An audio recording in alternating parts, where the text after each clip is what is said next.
dame i gospodo, braćo Srbi i sestre Srpkinje, pomaže Bog.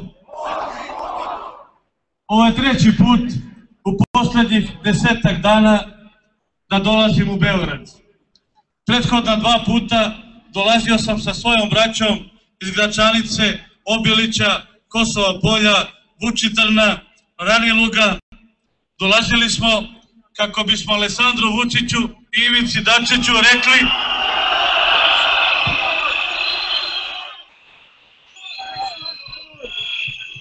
rekli šta mislimo o dokumentu koji oni nazivaju Briselski sporazum, a koji srpski narod prepoznaje kao briselsku kapitulaciju.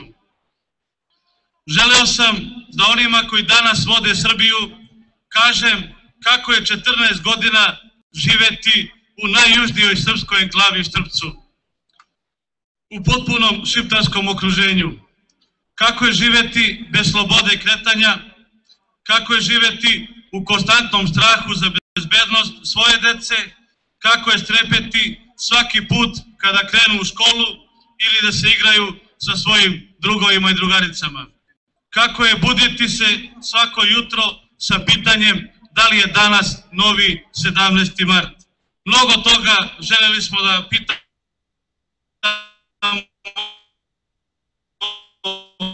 Vučića i Dačića. Ali bivši i ovaj danas promovisani najevropljanin ostavili su nas da na ulici ispred zgrade vlade satima čekamo prijem koji nismo dočekali. Zato je, draga braćo i sestre, za nas, Srbe sa Kosova i Metohije, posebno važno što ste nas u Beogradu u ovolikom broju dočekali vi.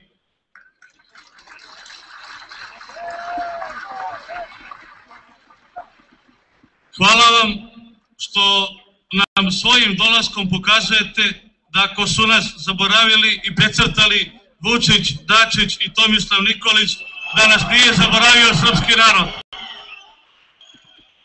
Tokom prethodnih 14 godina mi Srbi koji danas živimo na Kosovu i Metohiji svašta smo preživjeli i preturili preko glave.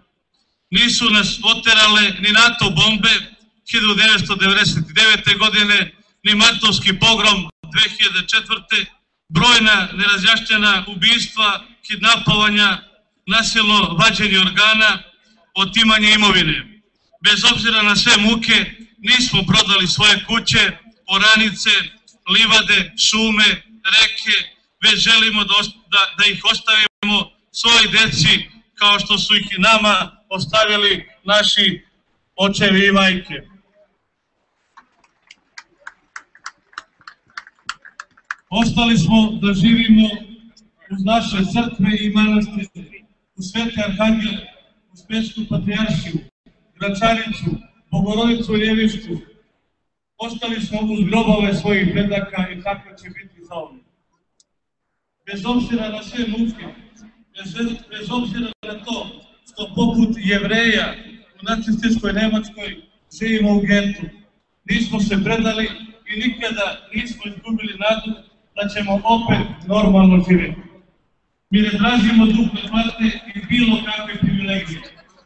Jedino što tražimo je da živimo normalno, poput ljudi u Kraljevu, Vranju, Novom Sadu, Nišu, Beogradu.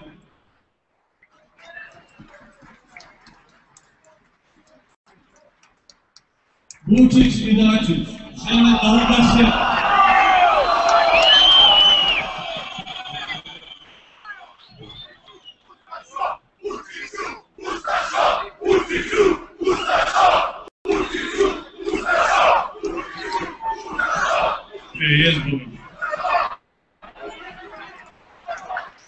žele da ugase srpske institucije koje ni šiptarski teror nije ugasio. Traže od nas da prihvatimo Tačija za premijera, Bajrama Recepija za ministra policije, nadležnost Vrhovnog suda Kosova, mirno integrisanje u njihov prosvetni i zdravstveni sistem. Ako Dačić i Vučić veruju u garancije NATO pakta i Hašima Tačija, neka nam to dokažu tako što će svoju decu upisati u škole sa našom decom.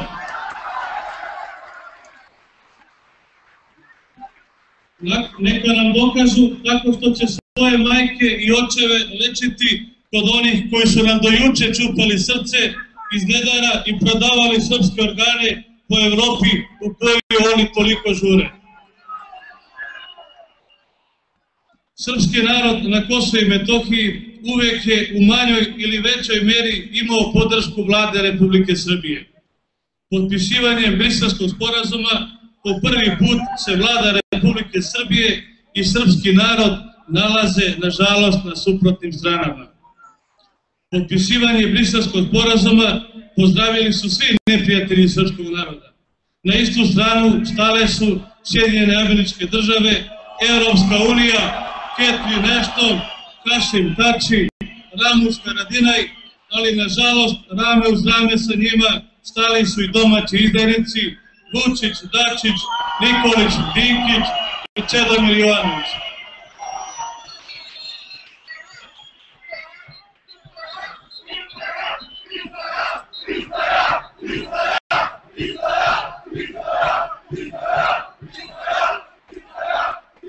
Ja znam da mnogi od vas nisu verovali kada je Srpska radikalna stranka upozoravala kakve će biti posledice Vučićeve i Nikolićeve izdaje.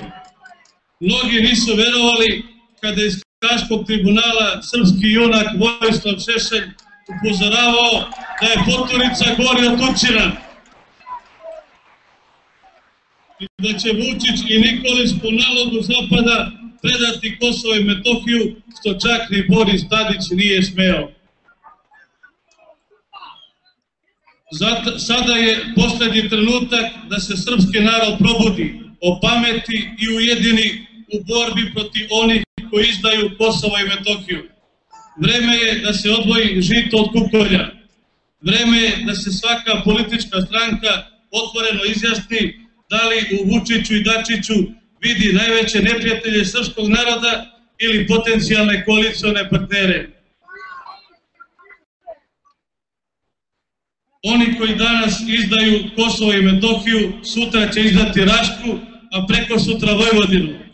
Sa izdajnicima ne sme biti saradnje i koalicije ni na jednom nivou, već se protiv njih moramo boriti na svakom koraku do konačne pobede. Srbija je večna dok se je deca verna. Živela Srbija!